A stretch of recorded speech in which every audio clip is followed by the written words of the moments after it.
Segerstrom from Sweden. We connected quite in quite unusual circumstances. We found out that there is a group of people on certain pages, government pages dedicated to health, like NHS page, National Health Service in UK, Department of Health and Social Security, and we've got agency which is called UK Health Security Agency, and those three pages are operated by government. And we noticed it on those pages. There was activity of I would say trolls, internet trolls, who were basically attacking anyone who would challenge narrative regarding the state push injectables. And to our surprise, we found out similar type of trolling on World Health Organization. And then we started Googling this, and that's how we came across Max blog, who described the very same thing. So we now were surprised that the same activity was conducted in various countries. And if you think like World Health Organization page, it's international. So like same tactic, kind of guerrilla marketing were used, where I would say paid for trolls. There would be heckling, people commenting against the narrative. They would be trying to intimidate them, bully them. That's really how we connected. But when I reached out to Max, I found out that he's activist, and he's very well informed about what happened in Sweden. So I thought that this will be interesting to discuss, like how the Sweden approached pandemic, because they took route of no lockdowns and route of herd immunity. So that was my introduction. Max, if you can just tell us a few words about yourself, and just tell us how this started in Sweden since 2020. Yes. First of all, have been in the same business as you. I think construction business for the most part of my life, and because of that, I have also seen a lot of corruption, especially regarding procurements. So I kind of know it when I see it. And when this pandemic happened, it was very scary at the beginning when you saw these movies from China where people were dying on the streets. They were having spasms, and they had to burn the bodies. And they even show these satellite images of basically the whole Wuhan burning almost. So it was a little bit like a zombie holocaust when I saw it the first time, and I discussed it with my brother, and he said the same thing. And it was a little bit scary, but it also felt a little bit unreal, because the only information that was available was basically these brief movies that was supposedly leaked. And they were told to be leaked by Chinese doctors who were almost killed for leaking those videos. But then Swedish authorities began to talk about it, and they said that in China a new coronavirus has been discovered by humans who visited a market in the city Wuhan. However, the authority sees the risk for the disease to spread to Sweden as very low. The chief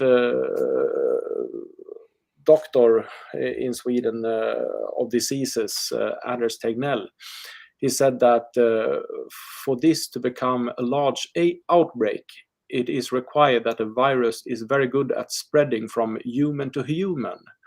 But in this case, it doesn't seem to be like that.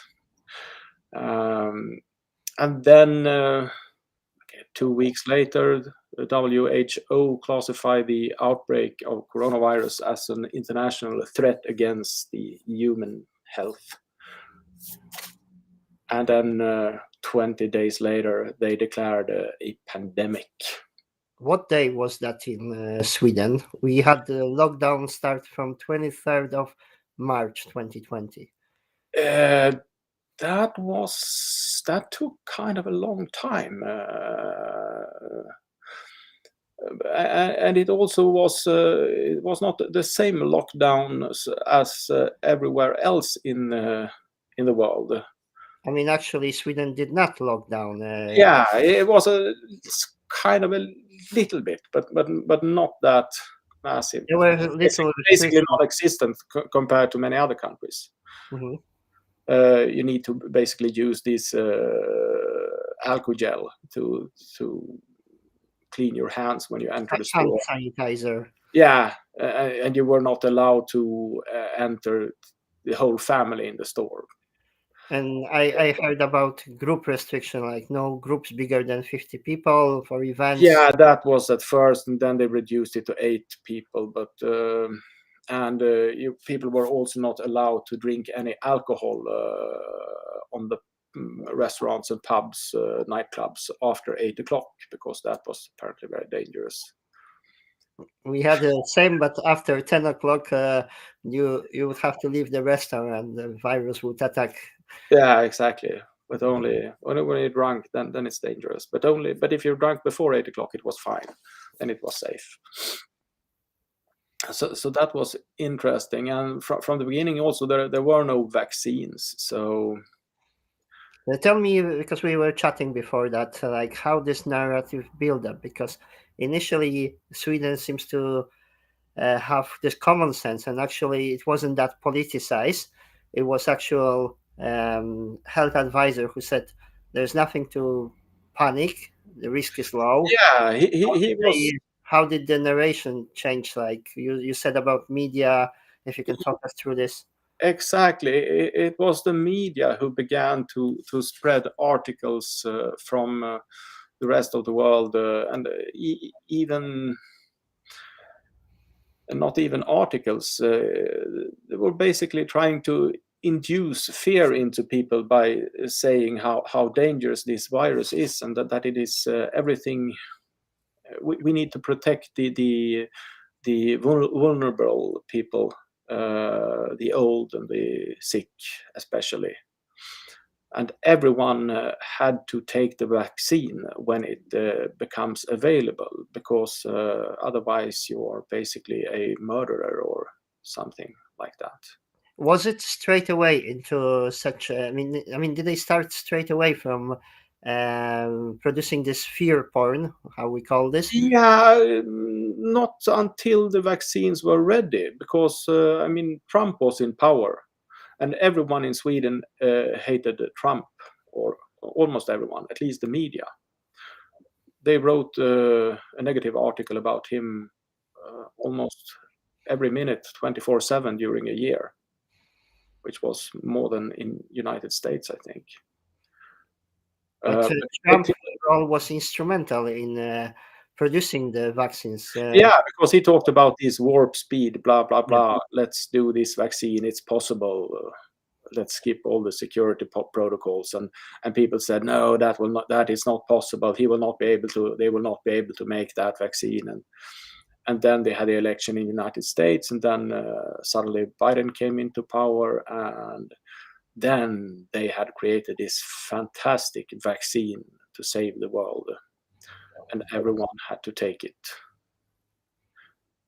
And around that time point, it changed, because when Trump was in power, the vaccine was really, it was unlikely to happen.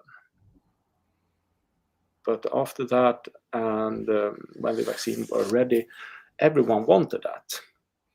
But like you said, that authorities in Sweden didn't panic at the beginning. No. And even initial reports, there were differences. So it looks similar in UK, where Boris Johnson was saying similar things, like we need to keep calm, we need to we can't panic. That's I'm not quoting him directly, but that was basically his point, that we should not allow this collective hysteria in. And literally, it seems like somebody paid him a visit, and he took the the one and only allowed approach, and it seems to be similar Yeah, situation. it was very surprising because he seemed so reasonable and intelligent, and then suddenly that was the only option. But also among people who worked at hospitals, etc., and politicians, it was not only to protect the people, it was to protect the hospitals from being overwhelmed with sick people. So Were that hospitals actually overwhelmed, or that was some hospitals were a little bit overwhelmed, but a lot of people died at these care homes for the elder. But that was also because when it came, when people got sick from the beginning, they didn't know how to treat it. So they gave them incorrect treatment. I mean, these very old patients, they were received morphine and oxygen. And the oxygen increased the inflammation in their lungs, and the morphine reduced the oxygen uptake. So basically, they suffocated to death, a lot of them. it is a similar case in UK. We had a transfer of patients, sick patients, into care homes. So by care homes, we should understand what does that mean. That would be elderly people, but bedridden people. So people who are not able to sustain themselves, Yeah. but they wouldn't be hospitalized, so they wouldn't be sick. So the major mistake that happened in UK was to transfer sick people with respiratory infections into that vulnerable group of elderly people, bedridden people. Then obviously there was a panic. The people were abandoning job, and then protocol was as well wrong. You mentioned morphine being used. In the UK, they used a drug called midazolam, which is also kind of sedative drug, and it caused similar effects. So people were um, uh, they suffocated by, they were sedated by drug, they were ventilated, and that basically was causing their lungs to collapse, because they couldn't breathe normally. So there's like certain percentage of deaths were by the wrong treatment, then the whole panic, people abandoning the job. Literally we had the evidence of people in care homes dying of starvation or dehydration because staff, they abandoned, they panicked. So And they that did, they did the same thing in Spain in lots of care homes as well, where the staff basically left them. so it's like similar situation, and that was like first wave of deaths, which was this was assigned to pandemic, but as we can see now, this is very debatable what was the actual cause for that spike in deaths. So first there was care homes, and then situation stabilized in UK.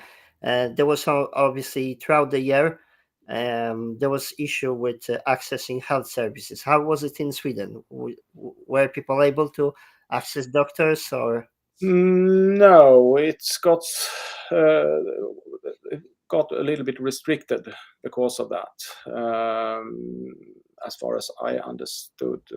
But what's also was interesting that they, when some celebrity got sick in COVID, we had one TV guy, and he was probably extremely unhealthy because he was really overweighted, and he died.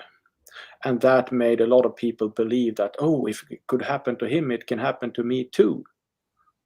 So they pushed that a lot, but they didn't say that he had diabetes and probably lots of other problems as well with his health. that's similar in UK? Uh, Majority of population is overweight or got certain existing conditions, which were aggravated during this situation. So first you couldn't see the doctor, and then um, even preventable diseases, they contributed. But like we in 2020, we didn't really have much of excess deaths. They could be really, if you will follow the data from Office of National Statistics, and you will look at the timeline of the events, and you will see particular spikes in deaths, like care home deaths. You could have explanation other than just pandemic. Yeah, but it's the same in Sweden also. If you look at the seasonal deaths from each influenza period is from September to October next year, and during the pandemic, less people died than usually, actually, and now the last year more people died than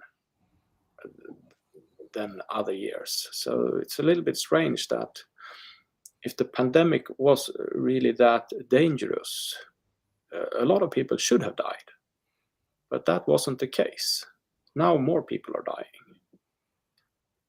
And what's the numbers? Do you have any numbers? I mean, I have the numbers from in total. They claim that 1728 people have died from COVID. What's the population of Sweden? 10 million roughly, and that's since the pandemic broke out.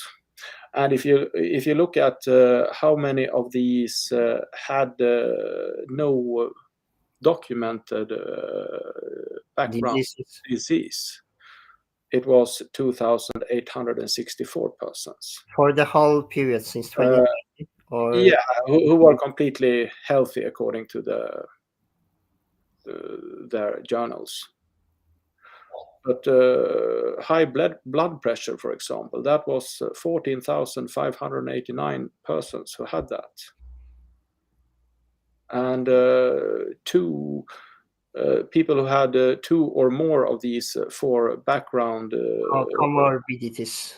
Yeah, that is like heart and blood vessel diseases, high blood pressure, diabetes, and lung disease. Most of them had two or more of these. What was the age in UK? So many elderly people were put in that bracket. 90, that was 4,950, and between 85 to 89, that's 4,000, and from 80 to 84, that's 3,000. So basically, already there we have 12,000 people. But most of them were really old, and the people who were young also, most of them, as far as I know, they were sick. Because a lot of these people who died, they were in some kind of institution.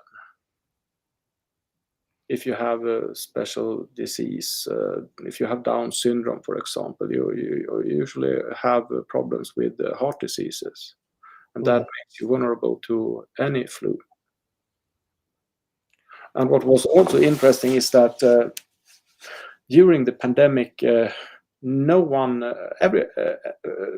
every year before, people died from pneumonia, but during the pandemic nobody died from that. It was only COVID. Was that upon in UK for 2022? Government started giving data on flu, but it seems like in 2020 and 2021 the flu disappeared off their record. Yeah, everything was COVID, and everyone had COVID, no matter what. And the governments also, all over Europe, they began to spread information or horror statistics where basically everyone at the hospitals had COVID. But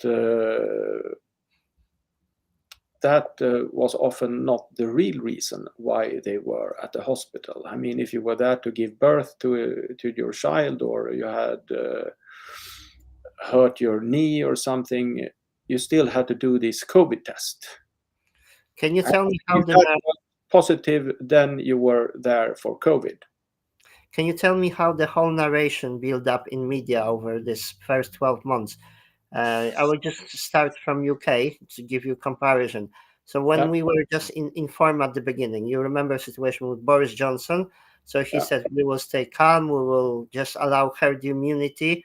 yeah. Then we had the health secretary named Matt Hancock, who started announcing that there will be vaccine and there will be only certain groups like vulnerable or elderly. We will only vaccinate them, and then pandemic will be finished.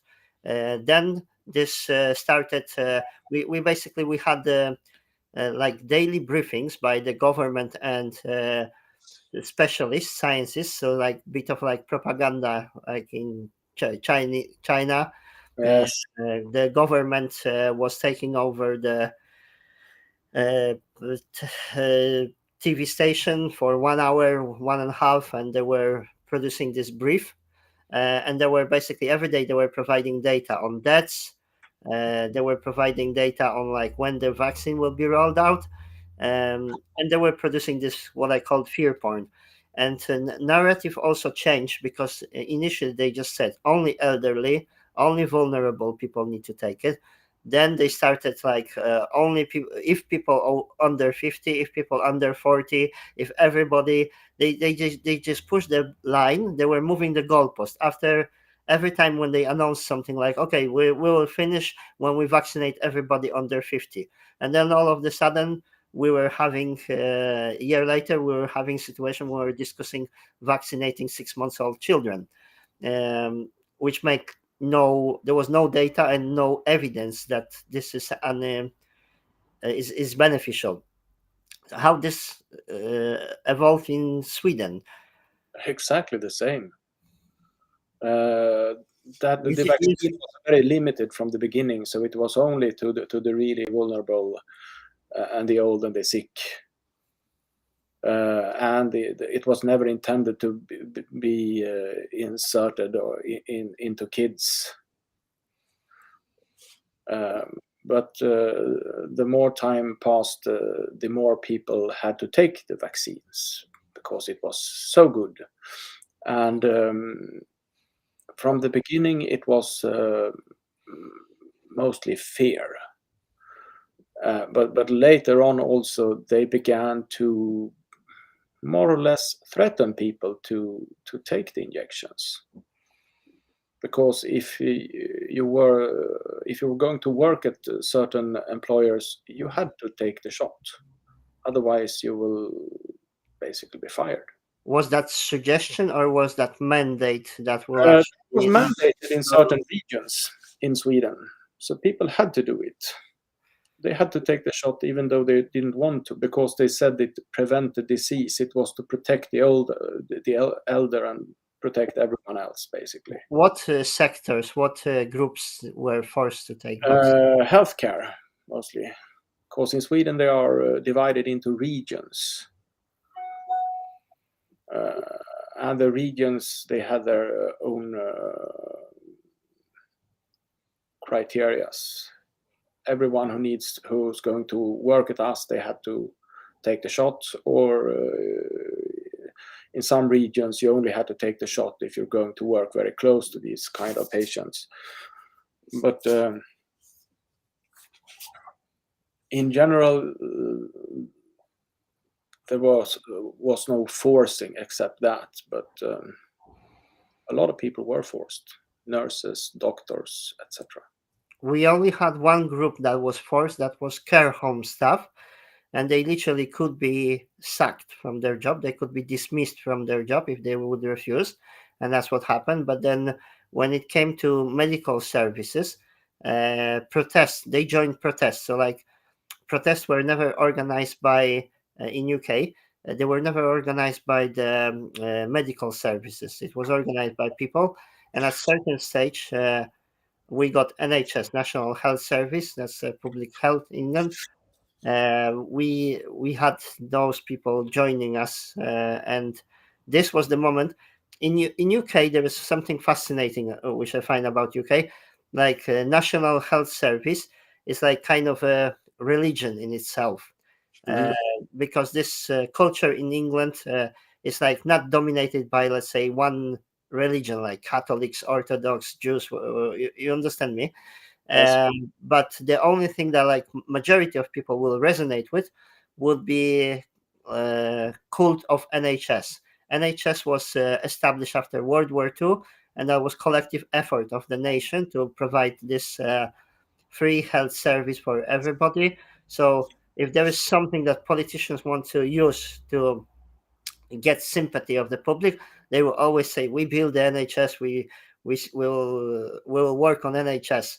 So this is like kind of a semi-religious thing in UK to refer to NHS. So when NHS started protesting, staff started protesting, then even media had to cover this. When other than this, they suppressed everything for 2 years. In Sweden, it was very difficult to say anything. If you were against it, or if you even had a slightest question, you were immediately treated like an enemy of the society. You were like it. You were wearing a tinfoil hat. You were a conspiracy theorist, etc. You had to follow the science, and that was also interesting when you say this. What you introduced this podcast with, these trolls. Mm-hmm. They were really aggressive, and they were bullying anyone who were questioning the narrative. And what I discovered also, that they were they were very similar. You could get a lot of comments, but they were written. It was easy to see that they were written by the same persons. So you could see that the same person could have 10 or more accounts. Yeah, so we've seen the same. Literally, for one person, it's either one person or group, small group, but they were using collectively. We counted up to 60, 70 accounts, anonymous accounts. And basically, they would intimidate you. So you will go and you will comment on the page, and then you will have like 20 laughing reaction, 10 people. You think that's 10 people laughing at you, mocking you, but that could be in fact one person. Yeah, and it didn't matter what research you showed them, what statistics you showed them, because they never wanted to change. It was never about data. It would be always personal Yeah, attack. it's a personal attacks or follow the science, but when they actually were presented with science, they didn't listen to that. They were not interested at all in having a serious dialogue. Yes, but that's what we want, dialogue, because we are not saying like we don't have we're open-minded. We can change our mind if evidence will be produced, and we've got concerns. That's what I think brought you and me to this, because we were suppressed. We couldn't discuss that things, which this is concerning me more.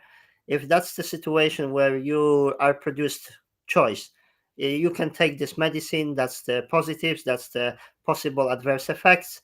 You decide balance of benefits and risk. It was never like this. It was always just one narration, always bullying, ridiculing people who were asking questions. Yeah, and besides that, also I got contacted by several people who worked for authorities and who worked with the statistics, and they saw my webpage.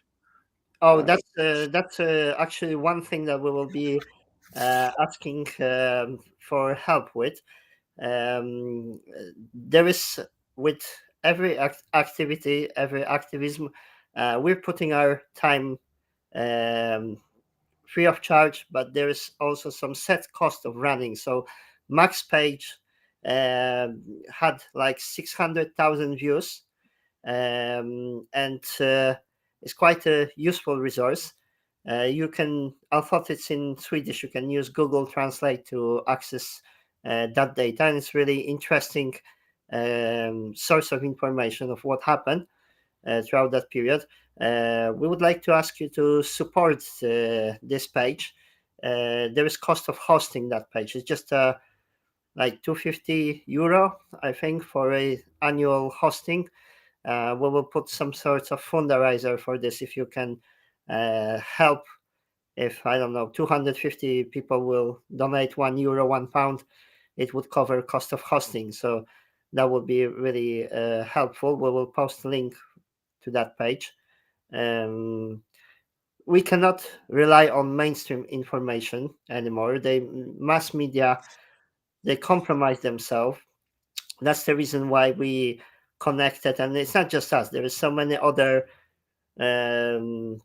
citizen journalists who are doing podcasts, who entered into media and reporting, because we're fed up with bullying. We want open discussion. We want facts. We're fed up with this censorship. So to support people like us, you need to understand that there's certain cost of operating, paying for software, paying for hosting, etc. And we would kindly appreciate if you can help with that. So this page, if you can tell us about your page, Max. Yes, the page was created also because I got so frustrated because there was so much data everywhere, so much research that mainstream media did not cover, and someone had to do it because they were also trying to block it. If you made a comment on Facebook or you wrote something about it, even if it was made by Nobel Prize winners, they would shut down your account.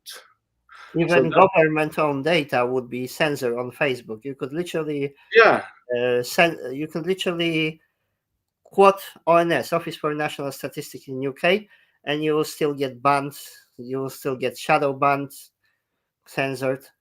Exactly, and I also got contacted by people who were injured by the vaccines, and these people who work for the government who say that, I'm sorry, I need to contact you, but you can see here who I am, but I am a statistician. What they are doing, they are lying with the statistics. This is outrageous. But you can't mention my name because then I will get fired. And that happened a lot. And in Denmark, they also use this horror porn, where they exaggerated the actual data from the hospitals. But in Denmark is a very different country from Sweden, because there the newspapers actually reported about it after a while. And then the person in charge of the equivalent of NHS in Denmark, he said that, for example, they said that the vaccine were supposed to protect people from spreading the disease. But they knew all the time that it didn't protect at all from that. And they tried to explain it. Yeah, we wanted to tell the Danes about it, but they were so excited, so we couldn't really communicate it to them. And that was sent on national TV, Danish channel TV2. But they removed that from YouTube as well. So it is important to save everything, to give an alternative source of information. One thing when we first connected was that Sweden on international scene was really vilified. Yeah, that you were like you've mentioned that in Sweden itself, and like the same model was used in UK, like calling people thin foil hats, conspiracy theorists. Like the Sweden was called on international scene as ridiculous, as taking risky approach, that people will die, you're doing something that is not safe.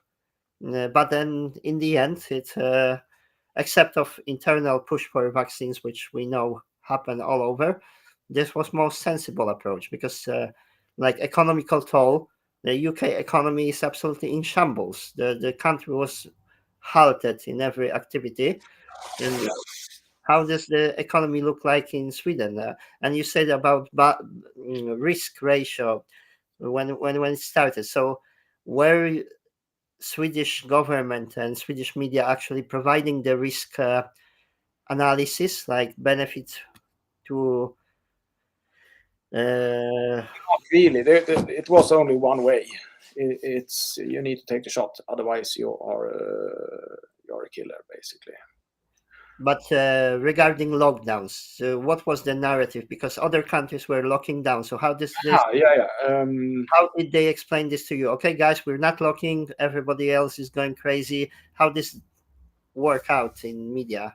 As long as people kept the distance, it was a lot of talk about distance. You had to be certain meters away from everyone. Then you were a little bit safe, and you need to wear these face masks. But it was not a requirement to wear them. It was more like a recommendation. So everything they did was more like recommendations, which was good. But a lot of people were really, really afraid.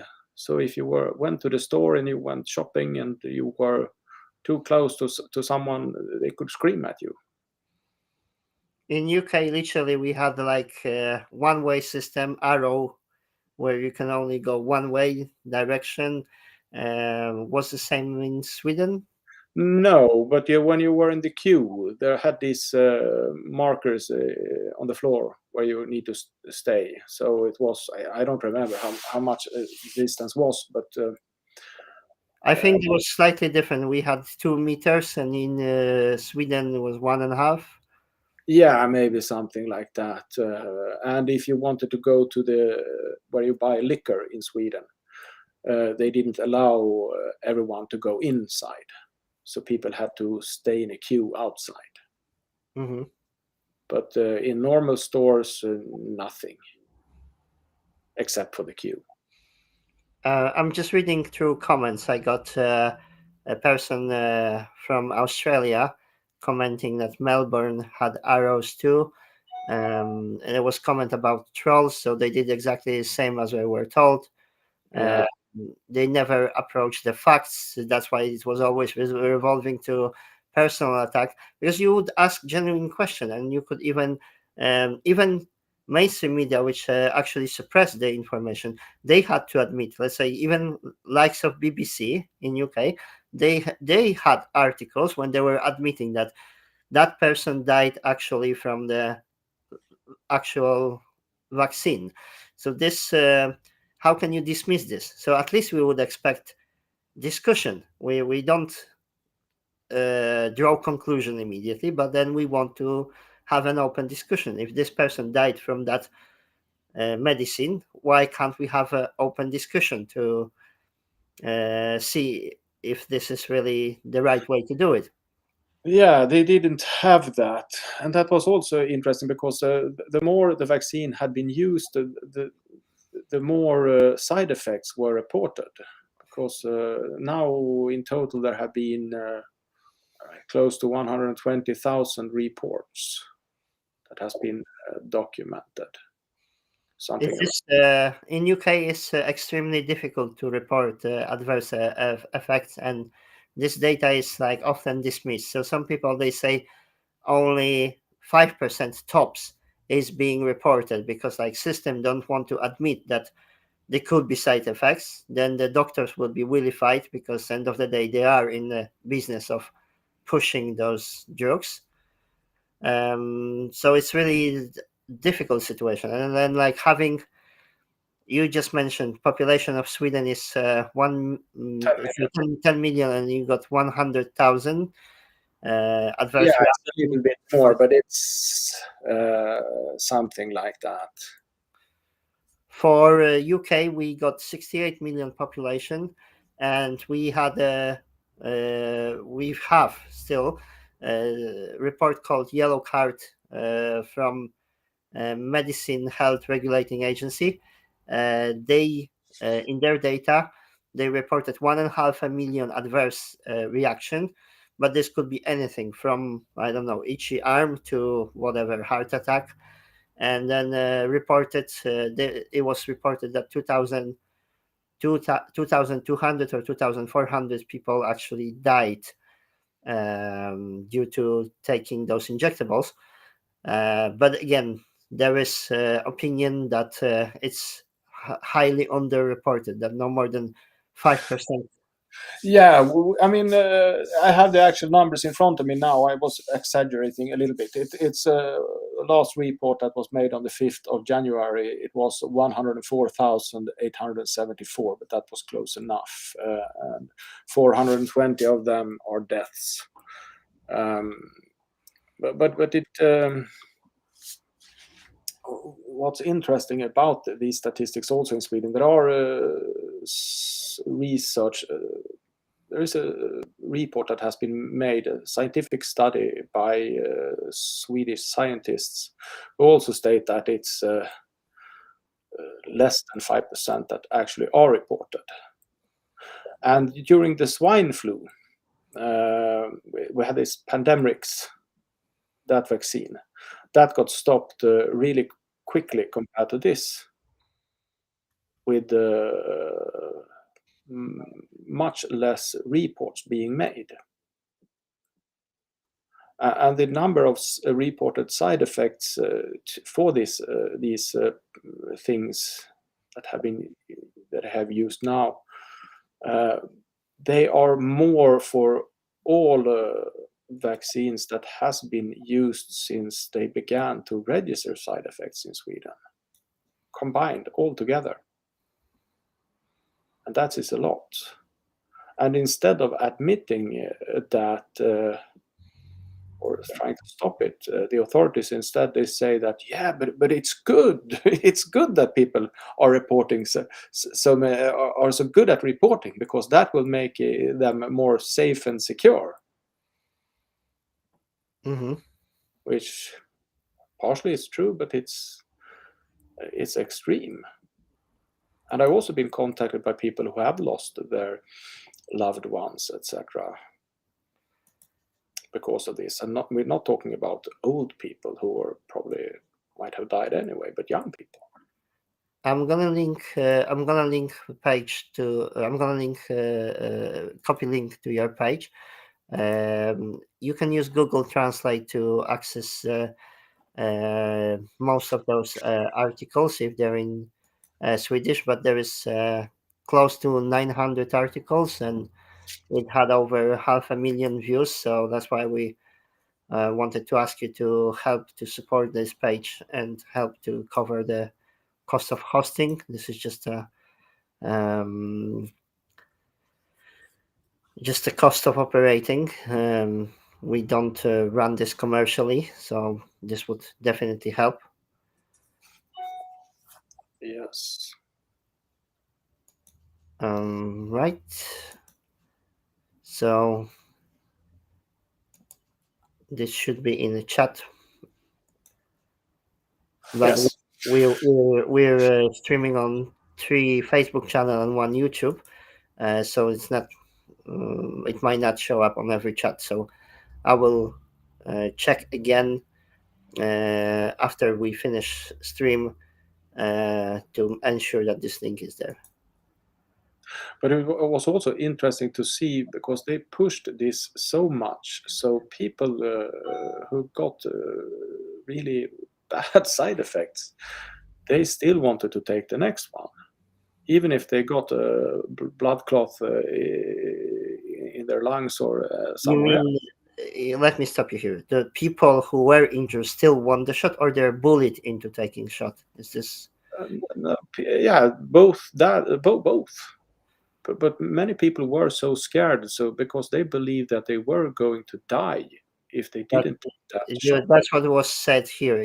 Imagine what would happen if you wouldn't have a shot. Yeah, it's exactly like that. I mean, if they got the blood clots in both of their lungs and they were almost dead, they were still happy. But because, but if I didn't take the shot, then I would be in real trouble. But hey, you know what? You have like a cardiac arrest, and you had your 2 lungs almost collapsed. It can't get any more worse than that. Mm-hmm. Besides death. So it was a lot of horror everywhere. And what's also interesting about this is that even today, the vaccine industry has gotten a huge boost from this, because they are selling all kinds of vaccines now, much more than they used to do. They are even doing commercials on TV. Do take this to prevent this. Take this to prevent that. So everyone wants to. I want to tell you one thing. I'm a Polish person living in UK. As much as I don't watch much of the TV, I remember one thing in Polish media, in particular, if they would advertise any sorts of drug, they would have to give a statement at the end, which would be like 30 seconds, that no medicine is safe unless it's like prescribed, and make sure you read the leaflet, make sure you will familiarize yourself with the side effects, and in case of doubt, consult your doctor. More or less about 30-second long safety notice. And this was absolutely removed in case of those vaccines. And I can imagine this was similar with the, let's say, normal UK media before pandemic, where they would advertise some sorts of medicine. They would probably have to include some sorts of disclaimer that if you don't take the drug correctly, you can get injured, etc. And this was all gone. Like, this is just a safe, effective, best thing since sliced bread. And they were even trying to, and they also wanted kids to take the shots. So in Sweden, I guess most kids in school, they have taken the shots, with very few exceptions, for the same reason. So would parents be asked to vaccinate their children, or this would be just no? If one parent wanted the kid to get vaccinated, that was basically fine. But it was a bit different. Sometimes it was enough if the kid itself wanted to get vaccinated, but it had to have a certain age. But it was a lot of fear to make the kids take it. And I mean, we talk about kids 7, 8, 9, 10, 11, 12, 13, 14, 15, 16, and so on. I mean, they never die from flus normally. No, they take that. And it was everything the media did was to try to vilify everyone who didn't take the shot. And they also wanted to try to say that if you're against the vaccine, you're a right-wing conspiracy theorist, you're a Nazi, or they try to make use guilt by association. Labeling is a weapon. Labeling is a weapon of propaganda. So first you dehumanize person. If I will call you anti-vaxxer, then you're now not a person. You're now and on top of that, they also said that in Sweden, a lot of these editors in chief, they wrote, and other journalists, they wrote articles where they basically said that everyone who doesn't take the shot, they should have to pay for their own treatment at hospitals, etc. Mm-hmm. And some politicians even talked about it, but that never happened. When we first chatted before this podcast, we were discussing situation with so-called Christmas parties in UK. Yeah. So when government actually ordered it for people to isolate, to not see their family, that's literally was a fear played in TV. Even we had a royal family. We had Prince Philip dying, and then Queen grieving alone. This was like covered in media, that Queen alone in the church. She was socially distanced.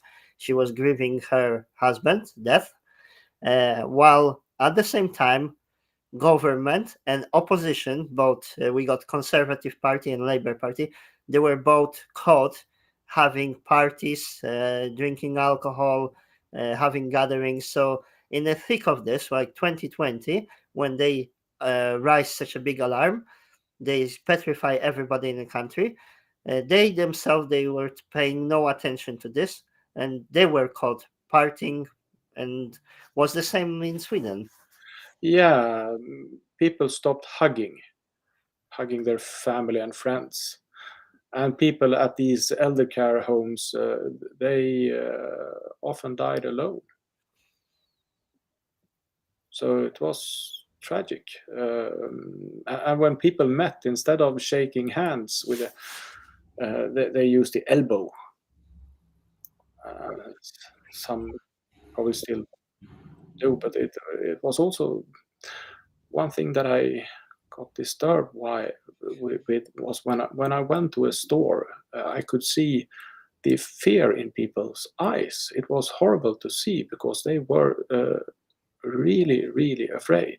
That must have been very demanding on their own health. Because when they wore these plastic shields over the face, you could see it was full of steam. They could barely see through it. And then they had these face masks as well. And they were trying to buy some groceries. And people also wearing these face masks, they didn't know how to wear them also because they were touching them all the time, and they probably got sicker by using them.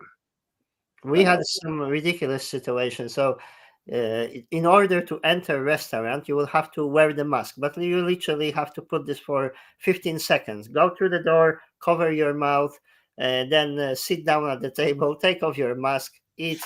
And then there was those nonsensical things like about buying alcohol. So you could only buy alcohol in restaurant or in pub with so-called substantial meals. So you won't be able to just go to pub and order a beer. You would have to, I don't know, buy the pizza and the beer. So then there is no virus. It's like things were absolutely hilarious. It was better than shot anyway. Yeah, and but still, Sweden was much better than other countries. That's just on that. How does that work? Because like in our media, they demonize Sweden. How this played in the Swedish media? How did they say like, okay, guys, we're sensible. Don't listen to what they're saying. No, people were also really afraid. So they said that, but look at the other countries. We should do the same. The government is trying to kill us, basically. So a lot of people wanted to have it like in other countries. But we never closed the borders in the same way as other countries did. And when the borders were closed, it was not closed for the immigrants who came from Afghanistan or other countries. They didn't have the disease, apparently. When the conflict at Ukraine started, we had a first intake of refugees in Poland. Yeah. And basically then the need for testing gone through the window. When the conflict started, literally this whole testing regimen, masks, they didn't even ask for this. And on that note, how was it with testing? Because I found out that testing, that was that they did a lot. They wasted so much tax money on that, so it was horrible to see. Because you had to do these PCR tests all the time, especially people who worked at hospitals and care centers. If they felt to be vaccinated and take test, or just yeah, but not everyone was vaccinated. But even so, if you were vaccinated or if you weren't, you still had to take these PCR tests, even if you felt the slightest sick. And each of those tests are very expensive, so they spent billions on it. Was that refunded from taxes, or you had to pay for it? How does this? No, it's taxes, but still, it's the taxpayers who pay for it anyway, and it was billions of pounds. don't remember exactly how much it was, but it was somewhere around as much as what all the prisons in Sweden cost during 2 years or something like that, including staff. Mm-hmm. There is so many things that we can discuss, like economical impact of pandemic closure, like in UK, was significant. There's so many things that I'd like to discuss with you, but we're running to end of this podcast. We're nearing an hour. I wanted to introduce you and.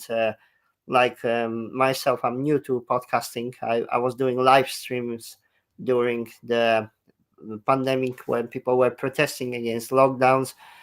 We still got lots of things to cover, which we would like to discuss, like because all those global agendas that were introduced during the pandemic, they are touching our lives. Like now, tomorrow there will be local protest in a city called Sheffield, which wants to introduce congestion charge.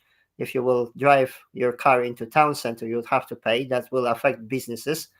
Then they want to introduce so-called 15-minute cities, and there's so many other things that are like now happening, and they are similarly implemented in all countries. So at least we can discuss Poland, UK, and Sweden.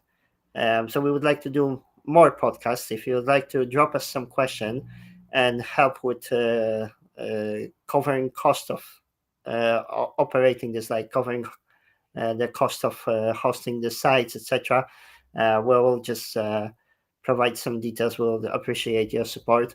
If you can share those podcasts and if you can engage with us, that will be great. We want to counter the narrative and just have a real information from real people.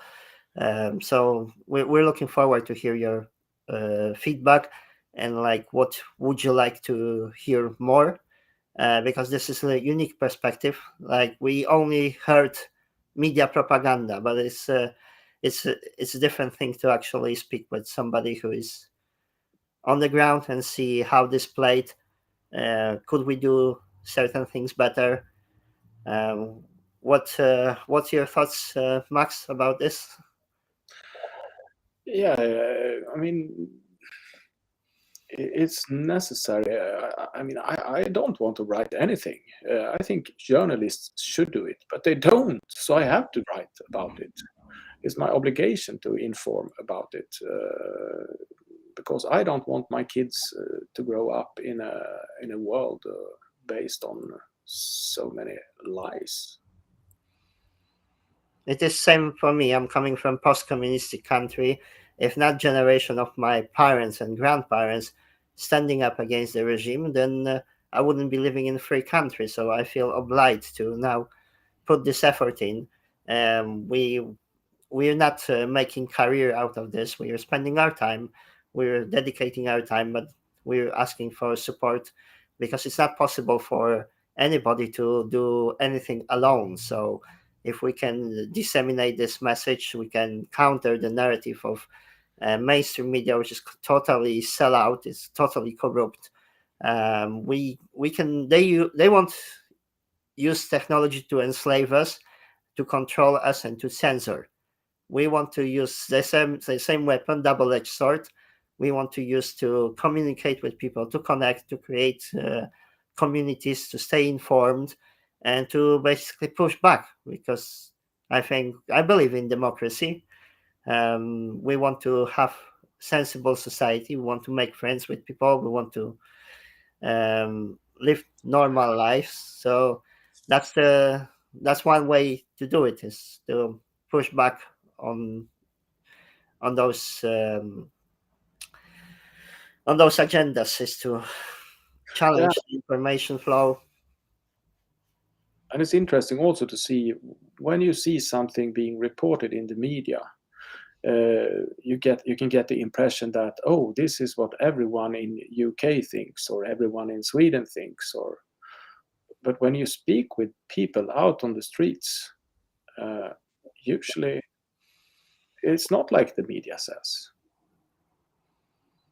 And it was during this pandemic, it was fascinating to see how all newspapers, basically everywhere on earth, published identical articles. No one questioned anything, which Actually, is we established that the people they question, even governments and health officials, but it seems at certain point, all of the yeah, sudden they change the narrative. So I say it joking that they were paid a visit, like Boris Johnson. yeah. In that way, but I mean, when one newspaper decided to publish something in Sweden, uh, all other newspapers published the same thing, and vice versa. I mean, it's uh, it's very one-sided. You couldn't see. It didn't matter if you read a Swedish newspaper or a newspaper in UK. It would have the same message, the same agenda that they want to give people.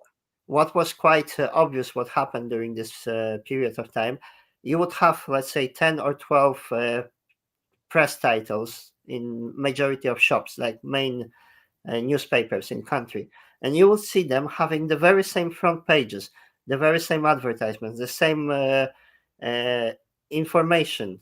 They should be competing. They should be like, okay, we're left, right, we got this opinion, we're against the lockdown. Everybody completely agreed. It's Yeah, unseen before. and it was also interesting. Normally, a newspaper, if it was independent, if they were presented something that had news value, they would have published it because it helps them sell. Mhm. One person who contacted me lost her brother due to the vaccines. She contacted many newspapers, all of them in Sweden. None responded of the big ones. That would have been huge before. If that was 20 years ago, it would have been published, but now not. So they don't say anything interesting. So, like I said, we will continue to do those podcasts. We will update you on Max page. We want to keep this resource going, so we would appreciate help with that. Yeah, and I'd like to invite more people, and we just have to fight back this propaganda from their end, and we just need to organize ourselves and just challenge those policies, challenge the media censoring the information. Um, it is a difficult period for all of us, but I think that's the only way to do it if we want to challenge the system peacefully. Um, is to go through information, is to engage with as many people, create communities, challenge our politicians, challenge media. Um, so we would like to ask you to join us and help us to do it. Yes. Right. So we will wrap up for now. I will provide details. I posted link to Max page, and I will provide later details of PayPal to help to sponsor that page. And we're looking for your feedback. We're looking for a subject that you'd like to discuss. We would like to definitely talk through a few more other aspects, what happened in Sweden, UK, just compare them. I also got insight of what was happening in Poland, so we can do analysis of at least 3 countries. So that would be useful. So thank you very much for watching. Thank you. Thank you. Bye.